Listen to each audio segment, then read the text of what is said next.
जिसमें सरकारी आदाद शुमार के मुताबिक 10,000 लोग मारे गए। अकेले दिल्ली में 3,000 लोग मारे गए, और ये सरकारी आदाद शुमार हैं। मरने वालों की तादाद लाखों में है।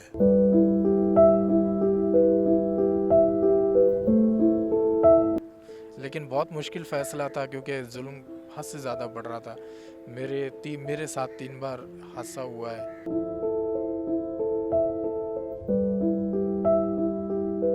पुलिस में जाते हैं तो पुलिस उल्टा मुकदमा कि तुम्हारी गलती होगी, तुमने कुछ ना कुछ किया होगा। और अगर हम वहाँ पे सिर्फ 2-3 मिनट रुक जाते ना, हमारे हाथ पैर टूट चुके होते।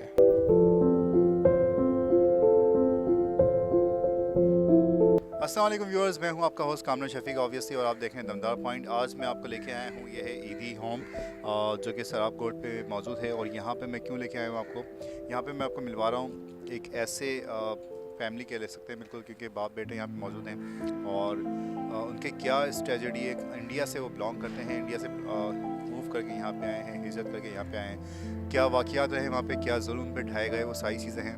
उसके अलावा यहाँ पे उनको कुछ बेसिक नीड भी है, वो यहाँ पे मौजूद हैं। ये सारी चीज़ें हम जो है बात करेंगे और जानेंगे। हमारे साथ हसनैन भाई हैं, हमारे साथ इसाक भाई हैं, इनसे पूछेंगे क्या चीज़ें उनके साथ हुई हैं। तो आइए शुरुआत करते हैं आज की इस वीडियो में और देखते हैं कि उनके साथ क्या प्रॉब्लम्स रही हैं और उनको आपकी क्या सपोर्ट चाहिए जो कि आप लोग करेंगे इंशाल्लाह। आइए शुरुआत करते हैं। ओके व्यूअर्स, तो बात करने जा रहे हैं, जैसे हमने आपको इंट्रो में बताया है, हमारे साथ इस वक्त मौजूद है हसनैन भाई। और हसनैन भाई से हम काफ़ी सारे सवालात हैं जो कि हमें करने हैं। मैं चाहता हूँ कि कुछ ऐसी बातें हो जाएं पहले उनसे, ताकि आपको आइडिया हो जाए कि यहाँ पे किस तरीके से वो आए हैं, क्या सारी चीज़ें बेसिक। उसके बाद फिर मज़ीद बात होगी। अस्सलाम वालेकुम। वालेकुम अस्सलाम। कैसे हैं आप, ठीक हैं? अल्हम्दुलिल्लाह। अच्छा, हसनैन भाई ये बताइए कि सबसे पहले तो लोगों को बता दें, लोग जो है वो उनको क्लियर कर दें कि आप यहाँ पे आए हैं, आने में क्या प्रॉब्लम्स आई हैं। वो तो एक बेसिक सवाल है, मेरे ख्याल से हर कोई पूछ रहा होगा आपसे। लेकिन ये फिर भी ये लोगों को जो स्टार्ट ले रहे हैं, उसके बाद हम उसके बाद मज़ीद सवाल हैं, वो सब इंशाल्लाह आप बताइए। देखिए, मुख्तसरन तो हम हिंदुस्तान में जो हिंदूवादी तंजीमें हैं, हिंदू नवाज तंजीमें हैं, उनके टॉर्चर से तंग आकर पाकिस्तान आए। चूँकि पाकिस्तान आने के लिए एक ख़ास किस्म की वीज़ा की ज़रूरत होती है। ट्रैवलिंग वीज़ा पाकिस्तान के लिए मिलता नहीं है। ये एक ख़ास मुसीबत है। और हमारी चूँकि पाकिस्तान के किसी भी शहर में कोई रिश्तेदारी नहीं थी, कोई जानकारी नहीं थी, तो हम पाकिस्तान आ नहीं सकते थे। एक अरसे तक हमने कोशिश की। बहरहाल हमें एक रास्ता नज़र आया, और वो ये कि अगर हम किसी सूरत से अफ़गानिस्तान पहुंच जाएं, तो अफ़गानिस्तान से पाकिस्तान की सरहद चूँकि मिलती जुलती है, और बहुत सारे सॉफ्ट पॉइंट्स भी हैं जहाँ से लोगों का आना जाना होता है, तो वो रास्ता इख्तियार किया जा सकता है। ये एक फ़ीडबैक मुझे मिला। तो जब ये चीज़ हमें मालूम हुई, तो हमने हिंदुस्तान से अबू धाबी का वीज़ा लिया। अबू धाबी हम आए, और अबू धाबी से लकीली हमें अफ़गानिस्तान का वीज़ा मिल गया। हमने वैसे इनिशियली रिलक्टेंटली ये मालूम कर लिया था कि कोई नो गो एरिया भी है जहाँ हम नहीं जा सकते। उन्होंने कहा ऐसा कुछ नहीं है, आपने अफ़गानिस्तान के बारे में जो कुछ सुना है वो प्रोपेगेंडा पर मबनी है, आप कहीं भी जा सकते हैं, लॉ एंड ऑर्डर की कोई प्रॉब्लम नहीं है। तो हमें एक साहब ने बताया, क्योंकि हम तो दिन रात इसी पर काम कर रहे थे, कि भाई अगर आप चले जाएँ कंधार, और कंधार से इस्पिनबुल तक पहुँच जाएँ, जो कि बॉर्डर सिटी है अफ़गानिस्तान की तरफ, तो वहाँ से आप बॉर्डर क्रॉस कर सकते हैं गैर क़ानूनी तरीके से। हमने फिर वो रास्ता इख्तियार किया। हम चमन पहुँचे, चमन से कोयटा आए, कोयटा से 50,000 रुपये दे के कराची आ गए। इंडिया में जो आपके साथ हो रहा था, एक तो ये पहले आप बताएं लोगों को कि आप वहाँ पे कर क्या रहे थे इंडिया में, आपकी क्या पोस्ट थी, क्या डेस्टिनेशन थी? कि मेरा ताल्लुक़ सूबा झारखंड से, वहाँ उसे रियासत कहते हैं, आपके यहाँ सूबा कहते हैं, क्योंकि रियासत के इख्तियारात सूबे के मुकाबले में ज़्यादा होते हैं। बहरहाल वहीं की मेरी पैदाइश है, जमशेदपुर की, जो कि स्टील सिटी के नाम से सारी दुनिया में मशहूर है। वहीं मेरी तालीम भी हुई, बड़ी वाजिबी सी तालीम है, मामूली तालीम है। और वहीं से मैंने टूल रूम इंजीनियरिंग का डिप्लोमा लिया, उसका कोर्स किया। हालात की ख़राबी के बायस हमें सन 1975 में दिल्ली आना पड़ा। तो गोया पिछले 50 वर्षों से लगभग मैं दिल्ली में मुक़ीम था। दिल्ली में आकर हमने 20 साल के करीब प्राइवेट सर्विस की, अच्छी कंपनियों में की, मैं जब मेरी शादी हुई तो उस ज़माने में मैं अच्छी सैलरी ड्रॉ करता था, बहुत अच्छी सैलरी। बहरहाल शादी मेरी बदकिस्मती से नाकाम हुई तो उसके बाद मेरी ज़िंदगी का रुख बदल गया। ये सन 1993 की बात है। फिर सन 93 से लेकर सन 2023 तक जो मेरी ज़िंदगी है वो एक आम दुनियादाराना ज़िंदगी नहीं है, एक मिशनरी की ज़िंदगी है ये। मैंने एक पॉलिटिकल पार्टी बनाई, कौमी पार्टी ऑफ इंडिया के नाम से। उसके पहले एक समाजी तंजीम वहदत बनाई, उसके ज़रिए कुछ लोगों को जोड़ने के बाद ही हमने ये पॉलिटिकल पार्टी बनाई थी। हमने पहले एक अखबार निकाला था अंग्रेज़ी का, इंडियन इंडिकेशंस के नाम से। वो सर्विस में रहते हुए निकाला था 1990 में। उसके बाद फिर मैंने एक दूसरा अखबार निकाला चार्जशीट के नाम से, मगर चार्जशीट के नाम से चूँकि उसका रजिस्ट्रेशन नहीं हो सका, इसलिए बाद में हमने रजिस्ट्रेशन पर्पस को पूरा करने के लिए उसका नाम बदल कर द मीडिया प्रोफाइल कर दिया, जो बैक वक्त उर्दू और हिंदी दोनों में शाये होता था। अरबी और फ़ारसी भी आती है। उसके अलावा हिंदुस्तान की कुछ मकामी ज़बानें भी जानता हूँ, जैसे बंगाली आती है, पंजाबी आती है। इसमें कभी अंकल ऐसा नहीं हुआ कि आपके पास जो है आपने अखबार शाये किए, उस वक्त प्रॉब्लम्स आपके पास आई हो कि आर्टिकल्स कुछ ऐसे आ रहे हो? तो क्योंकि इंडिया में जो है वो मुस्लिम्स तो बहुत ज़्यादा हैं, कम्युनिटी के हिसाब से वहाँ पे जुल्म भी ऐसे ही हो रहे हैं, जो मुसलमानों पे जुल्म किया जा रहे हैं। जो कुछ कम्युनिटी हैं जो कि इंडिया की हैं, वो ऐसे ही जो है उन पे जुल्म कर रही है। तो आपके साथ भी कुछ ऐसा ही हुआ? सारी मुसीबत तो अखबार और पॉलिटिकल पार्टी की वजह से है। जानते होंगे RSS, उसकी 50 ज़ैली तंजीमें हैं, 50 से ऊपर ज़ैली तंजीमें हैं जो अलग अलग उसके लिए काम करती हैं मकासद के लिए। उनमें आधी से ज़्यादा तंजीमों का मकसद है मुसलमानों को हर लिहाज से, हर तरफ से, हर जगह पे टॉर्चर करना, कम अज़ कम मेंटली टॉर्चर करना। शिव शक्ति दल है, बजरंग दल है, दुर्गा वाहिनी है, हिंदू वाहिनी है, ऐसी बहुत सारी तंजीमें हैं। तो उन तंजीमों के निशाने पर मुसलमान रहते हैं। बाकी सरकारी तौर पर भी अब शुरू हो गया है, ख़ास तौर से जब से मोदी की सरकार बरसर इक़्तिदार आई है। खैर सारे एक जैसे नहीं होते, ये कुछ तंजीमें इनकी हैं जो कि बहुत ज़्यादा कर रही हैं, स्पेशली मुसलमानों के लिए करती हैं।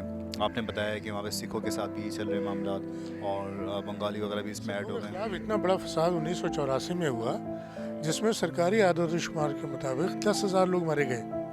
अकेले दिल्ली में 3,000 लोग मारे गए, और ये सरकारी आदाद शुमार हैं। जो भारत के मूल निवासी हैं, जो असली बाशिंदे हैं, आपको शायद जानकर हैरानी हो, मैं नहीं जानता कि पाकिस्तान में जो तारीख़ पढ़ाई जाती है वो किस तरह से पढ़ाई जाती है, अभी हमें नहीं पता।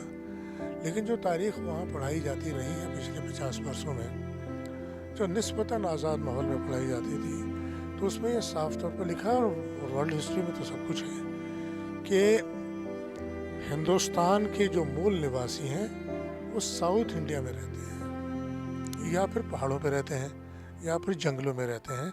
और ये जो मौजूदा लोग हैं ये आर्यंस हैं, जो कि सेंट्रल एशिया से आए थे, फातेह की हैसियत से आए थे, और उन्होंने इनको बिल्कुल इसी तरह मार भगाया जैसे यूरोप वालों ने अमेरिका से रेड इंडियंस को मार भगाया। ये है तारीख़। मैंने पाकिस्तानी मीडिया से पाकिस्तान की तारीफ़ कभी नहीं सुनी, बुराई हमेशा सुनी, और इसी मीडिया से हिंदुस्तान की बुराई कभी नहीं सुनी, तारीफ़ हमेशा सुनी। हाँ सर, दोस्त भी थे, मामू थे, और मेरी वालदा भी हैं, हयात हैं अल्हम्दुलिल्लाह। बस ये है कि बस अलहदी हो गई, जो भी नसीब रहा हो। याद आते होंगे मतलब कभी? सर अब आप सोचें, ज़मीन चेंज होगी तो क्या सब कुछ ही चला जाता है। सर नाम पूछा, रोका। एक बार मैं एग्ज़ाम दे करके आ रहा था 12th क्लास का, एक रोहिणी एक इलाका है, उसकी रेड लाइट पर मेरे साथ बदतमीज़ी हुई। एक बाइक वाले ने मेरे पीछे से बाइक मारी। मैंने उससे पूछा, भाई क्या मसला है? बस ये मसला जो वर्ड निकला ना, तो उसने हमारा मसला बना दिया। तो उसने नाम पूछा, मैंने कहा बताओ ये बात क्या है? बस उन्होंने मारना शुरू कर दिया। मैंने वालिद साहब को बताया ये मसला है, तो क्या कर सकते थे? माहौल चल रहा था। सन 2014 के बाद तो माहौल बहुत तेज़ी के साथ बिगड़ा है ना। तो एक ही चीज़ ख़तरा बस यही रहता था कि कोई खुदा ना खास्ता कोई बात ना हो जाए। सुबह सूरज निकलने से पहले वाली सब बाहर नहीं जाने देते, सूरज ढलने के बाद कहते हैं कि फ़ौरन घर पर आ जाओ। तो साहब थे वो हज करने के लिए जा रहे थे, तो उन्होंने कहा कि भाई आ जाओ, ज़रा दावत है शाम की, मैं हज पे जा रहा हूँ। तो हम दोनों, वाली साहब और मैं दोनों जा रहे थे। तो एक उसके यहाँ पे टीका लग रहा था काफ़ी बड़ा। ये हमारे घर से कुल 1 किलोमीटर की दूरी का रास्ता है। वहाँ पहला पुश्ता, दूसरा पुश्ता, तीसरा पुश्ता, जमुना के किनारे एक रोड जा रहा है, हाईवे जा रहा है, उसमें पहला पुश्ता, दूसरा पुश्ता, तीसरे पुश्ते पे हमारे साथ ये वाक़या हुआ। मैं गाड़ी ले चला रहा था, ट्रैफिक बहुत ज़्यादा था, बहुत ज़्यादा ट्रैफिक था। एक हिंदू के सिर्फ हल्की सी गाड़ी लगी है साइड में और उसके हेलमेट का शीशा टूटा है। उसने हेलमेट अपने हाथ में ले रखा था। तो हमने क्या करा कि हेलमेट के, हमने कहा कि भाई साहब गलती हो गई, सॉरी, आप पैसे बता दो। उनको पैसे भी दे दिए। पैसे देने के बाद उसने वालिद साहब का हाथ झटका, बिल्कुल ऐसे करके, उसने कोई लिहाज ही नहीं किया। अब आप ये सोचें कि जब जवान लड़का अपने वालिद के साथ जा रहा हो, आप अपने ऊपर ही इस चीज़ को ले लें कि अगर आपके वालिद साहब के साथ कोई अगर इस तरीके की हरकत करे तो आप बर्दाश्त करेंगे क्या? उसको है ये बर्दाश्त करने के लायक? और फ़ौरन कहे कि ओए मुल्ले, तरह तरह की गालियाँ बकना। बस मेरे को गुस्सा आ गया, मैं एकदम से गाड़ी पे से उतरने लगा। वाली साहब ने कहा कि मेरी तरफ देख, इसकी तरफ मत देख। अब उनको अगर हम ये बात फ़ोन पर कहते कि भाई ऐसे ऐसे मसला हो गया, आपके यहाँ आ रहे थे, जाहिर सी बात है उनके लिए भी शर्मिंदगी की बात, अपनी भी शर्मिंदगी की बात। अब किससे कहें, क्या कहें? पुलिस में जाते हैं तो पुलिस उल्टा मुकदमा कि तुम्हारी गलती होगी, तुमने कुछ ना कुछ किया होगा। और अगर हम वहाँ पे सिर्फ 2-3 मिनट रुक जाते ना, हमारे हाथ पैर टूट चुके होते। तो अफ़गानिस्तान की एम्बेसी पे जा रहे हैं तो वो कह रहे हैं कि भाई अगर आपका कोई रिश्तेदार है तो उधर से कोई कागजात मंगा लो, हम आपको यहाँ से वीज़ा दे देंगे। अब इधर हमारा कोई रिश्तेदार नहीं।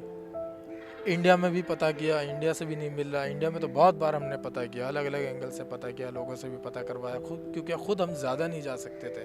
ज़्यादा बार जाएंगे तो फ़ौरन, आपको पता है वहाँ पे इंटेलिजेंस घूमती रहती है, वो फ़ौरन कर लेंगे बार बार आते हैं, क्या मसला है इनका। तो फिर आखिर में यही एक फ़ैसला हुआ कि भैया कोई 2 नंबर का ही रास्ता निकाला जाए। फिर हम लोगों ने पंजाब की तरफ, जो इंडियन जो पंजाब है, इधर जो वाघा बॉर्डर कहलाता है, उधर की साइड हम लोग एक बार मूव होने की कोशिश कर रहे थे। तो किसी ने कहा कि भाई उधर तो परिंदा भी पर नहीं मार सकता। तो फिर वालिद साहब ने 1-2 जगह पे पता किया, धीरे धीरे करके मैं जॉब करता रहा। तो फिर बाद में किसी ने बताया कि भाई अफ़गानिस्तान के रास्ते शायद हो जाए, क्योंकि उनका बॉर्डर टच है, वहाँ से लोग आते जाते हैं। ओके व्यूअर्स, तो आपने जाना, यहाँ पे हमारे साथ मौजूद थे हसनैन भाई और इसाक भाई, और स्टोरी आपको आइडिया हो गया होगा कि नेशनलिटी के हवाले से एक जो है क्वेश्चन मार्क पड़ा है कि नेशनलिटी नहीं मिल पा रही है। पाकिस्तान में मौजूद हैं और यहाँ पे आवाम से और जो गवर्नमेंट ऑफ पाकिस्तान है उससे डिमांड है कि नेशनलिटी हो सके। लेकिन फ़िलहाल मेरे ख्याल से जो मुझे लगता है, क्योंकि अभी यहाँ पे जो चल रहे हैं वो थोड़े से मामला थोड़ा पेचीदा इस वक्त चल रहे हैं, क्योंकि कुछ टाइम पहले जो है अभी वो जो अफ़गानी थे उनको मूव करवाया गया था। बस सिक्योरिटी प्रोटोकॉल मिल जाए या कहीं पे कोई गवर्नमेंट इदारा, कोई भी ऐसा इदारा जो अपने बिहाफ पे उनको एक छोटी सी मुलाजमत दे सके, तो बस उनकी डिमांड को सुनते हुए और हसनैन भाई की डिमांड को सुनते हुए एक नेशनलिटी का इशू है, अगर ये हल हो सकता है तो बहुत अच्छी बात है। और अगर नहीं हो पाता तो एटलीस्ट यानी खुदा कुछ ऐसा कर लें कि इसाक भाई जो हैं वो बाहर जाएं और कोई मुलाजमत कर सकें, छोटी सी मुलाजमत कर सकें, चाहे वो कोई गवर्नमेंट इदारा हो या कोई भी इदारा इनको जॉब देना चाहे। इस हवाले से आप लोग ज़रूर इनको सपोर्ट कीजिएगा। उसके अलावा बस यही आपसे कहना था, इस अपनेपन के साथ कि अपना बहुत ख्याल रखिएगा। मुझे दीजिए इजाज़त, अल्लाह हाफ़िज़।